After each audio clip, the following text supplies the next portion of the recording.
they said typhoon will come to Guam, I'm very scared.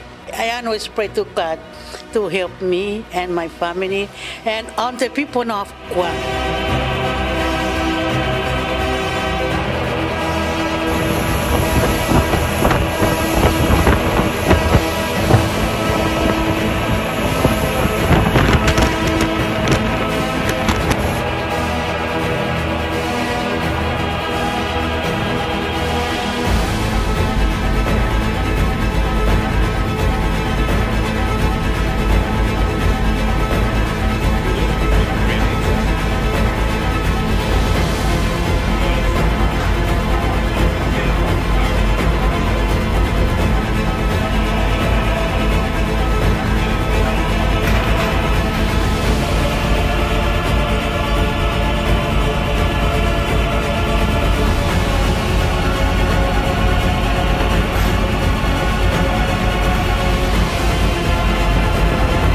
The President has been briefed on the typhoon and is continuing. We're going to continue to look at the impact that the typhoon will certainly have in Guam. On Monday night, the President approved an emergency declaration for Guam and ordered federal assistance to supplement territory and local response.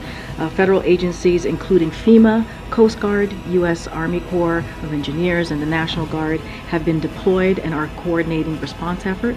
The White House is in close contact with the government of Guam and has offered as much support as needed to respond to this tragic major storm.